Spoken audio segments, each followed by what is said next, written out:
오늘은 예수님께서 십자가에서 고난을 당하신 성금요일입니다. 여러분, 십자가가 무엇입니까? 십자가는 인간을 가장 고통스럽게 고문하는 잔인한 형벌이었습니다.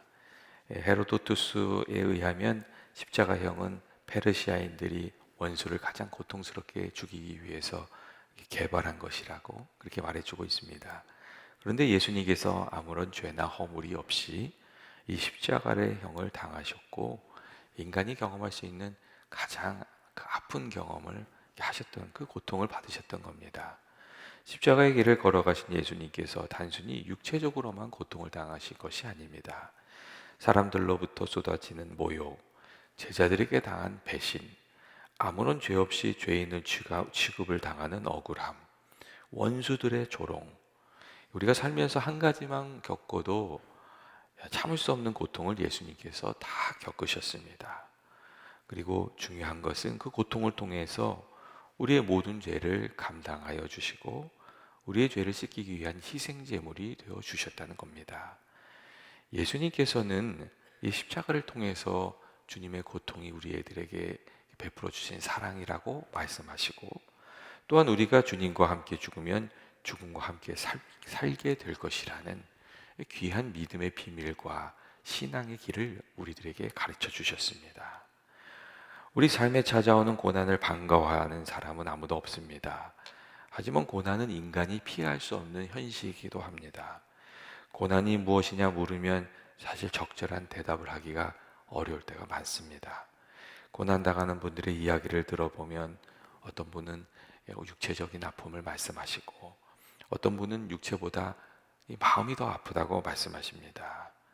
인간의 고통은 영혼육 어느 한 차원에 국한되어 있지 않고 그 의미가 다 다릅니다. 그래서 이 고난의 실체를 한마디로 정의한다는 것은 어렵습니다. 또 선하게 살면 고난이 없고 악하게 살면 고난을 당하는 그런 것도 아닙니다. 물론 선하게 살면 나의 죄로부터 오는 고난을 피할 수가 있습니다. 그렇지만 고난이 꼭 죄로부터 오는 것은 아닙니다. 그렇기 때문에 선하게 사는 이도 악하게 사는 이도 여러분 고난을 겪게 됩니다. 어떤 사람도 고난을 면제받은 사람은 없습니다. 단지 고난을 통해서 맺게 되는 열매가 다른 겁니다. 선한 이들은 고난을 겪지만 그 고난을 통해서 선한 열매를 맺습니다. 반면에 악한 이들은 고난을 통해서 심판을 받는 열매를 맺게 됩니다. 그렇기 때문에 고난을 당하더라도 우리가 의롭게 살아가는 중에, 그리고 말씀 중에 살아가는 중에 그 고난을 당해야 됩니다.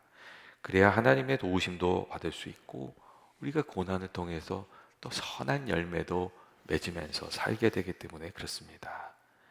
여러분, 고난이 하는 일이 있지 않습니까? 고난이 먼저 나를 바꿉니다. 고난을 당하는 동안 고난의 이유를 묵상하다 보면 내 안목이 달라지고 내 삶이 달라집니다. 고난이 없을 때는 바뀌지 않고 또 바꾸려고 하지 않던 것도 고난이 찾아오면 우리가 그것들을 하나씩 바꾸게 됩니다. 이 외면되던 진실 같은 것도 우리가 보게 되는 것이죠. 그리고 고난이 오면 무엇이 정말 중요한지도 우리가 깨닫게 됩니다. 고난이 오면 그 마음이 겸손하여져서 듣지 않던 소리도 듣고 깊이 생각하게 됩니다. 그 가운데 우리가 변화하게 되는 것이죠. 물론 고난이 왔는데도 고집을 부리는 이들도 있습니다. 그런데 이렇게 끝까지 고집을 부리면 상황이 점점 악화되고 그다음에 아픈 열매를 거두게 됩니다. 사람이 심판을 받는 것은 죄를 짓기 때문이 아니라 죄를 짓고 회개하지 않기 때문이라고, 바꾸지 않기 때문이라고 하는 말이 있습니다. 고난을 통해서 하나님께서 바른 길로 이끌려고 하시는데 회개하지 않으면 결국은 그 죄의 열매를 거두게 되는 겁니다. 하나님께서 우리에게 말씀하고자 하실 때 여러분 세 가지 방법을 통해서 말씀하신다는 이야기가 있지 않습니까? 먼저 성경을 통해서 우리가 말씀을 읽을 때 우리들에게 말씀하시고 우리를 바꾸십니다. 근데 성경을 가까이 하면서 살지 않으면 하나님이 사람을 보내시는 거예요. 주변에 있는 사람들을 통해서 우리에게 메시지를 전달하세요. 그것이 아니다. 이렇게 살아야 된다. 말씀하시는 거죠. 근데 그 사람들의 말도 듣지 않으면 하나님께서 마지막 방법을 사용하시는데 그게 고통입니다. 우리가 피할 수 없는 사건들을 일으키셔서 메시지를 전하시는 것이죠. 그렇기 때문에 우리가 사실은 고난당하기 전에 주의 뜻을 분별하고 우리 자신을 바로잡으면서 좀 살아갈 필요가 있습니다. 그리고 우리에게 고난이 찾아왔을 때는 아버지 그것을 통해서 주시는 하나님의 음성을 들을 필요가 있습니다. 그것을 통해서 우리가 더 나은 길을 갈 수가 있기 때문에 그렇습니다. 둘째로 또 고난은 우리들의 삶의 의미도 더 깊게 해줍니다. 고난은 참으로 우리에게 무엇이 중요한지를 헤아리게 해주고, 또 고난은 우리가 가지고 있는 진정한 그 신앙과 인격의 실체도 우리에게 보여줍니다. 그리고 우리가 고난 당하는 중에 그 우리들의 인격도 또 신앙도 깊어지는 그런 경우가 참 많습니다. C.S. 루이스라는 분이 계신데 그분이 고통에 대해서 여러 가지 책을 저술했습니다.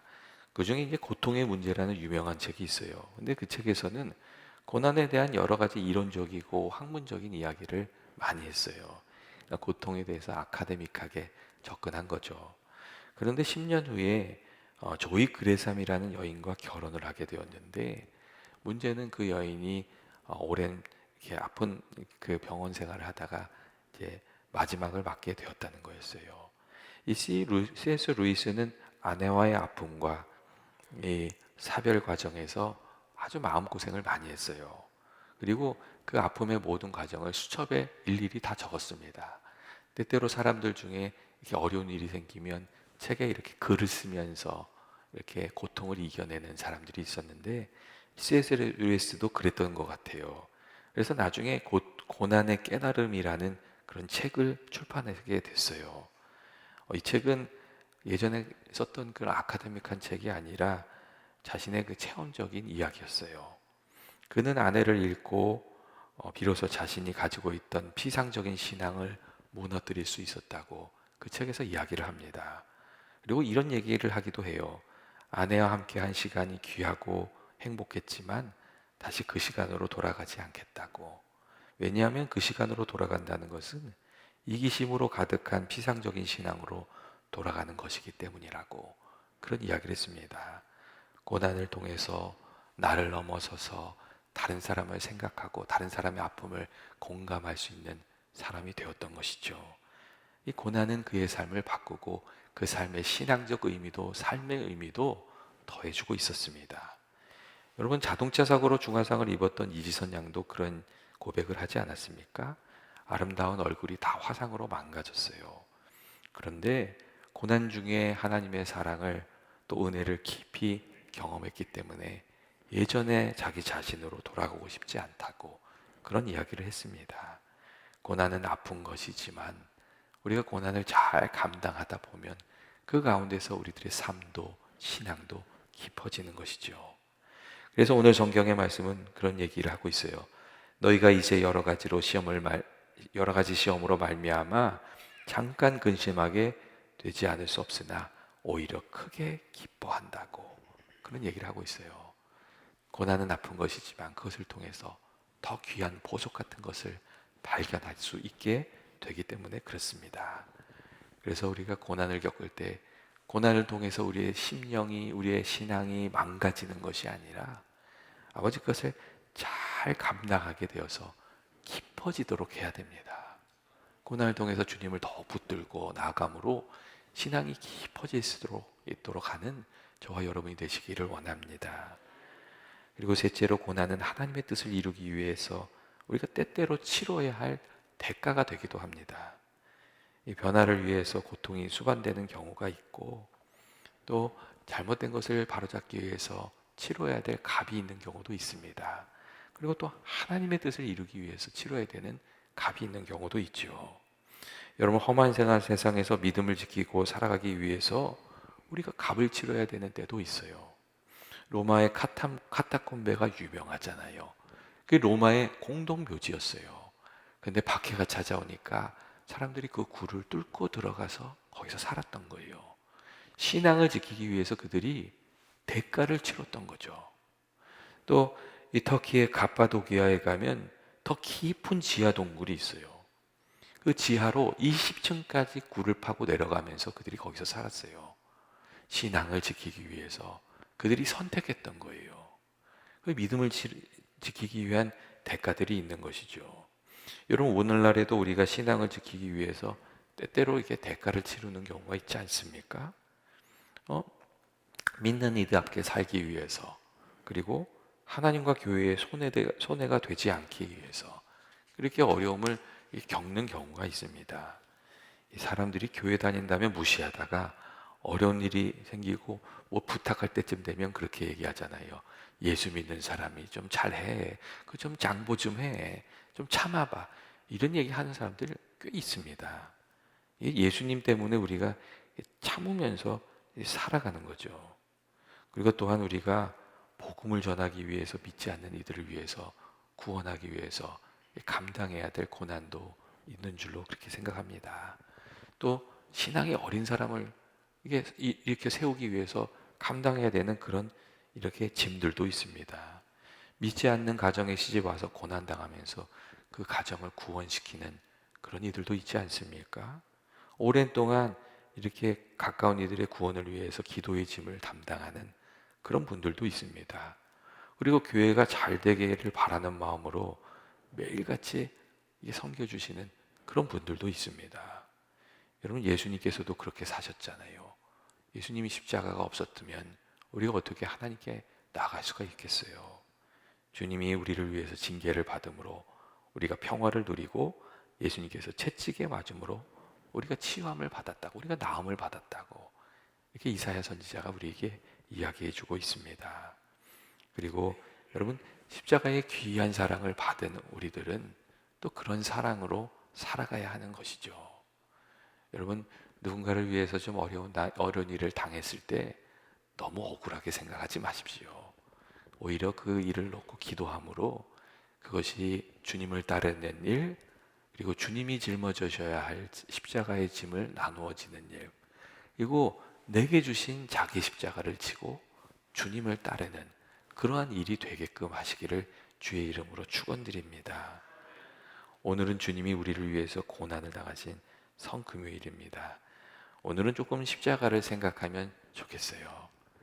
예수님께서 십자가에서 나를 사랑하신다고 말씀하신 거예요. 나를 사랑하기 때문에 그 고난을 당하고 계셨던 것이라고 그렇게 말씀하고 계시는 거예요. 그리고 예수님께서 십자가를 통해서 주님을 따라오라고 또한 말씀하고 계시잖아요.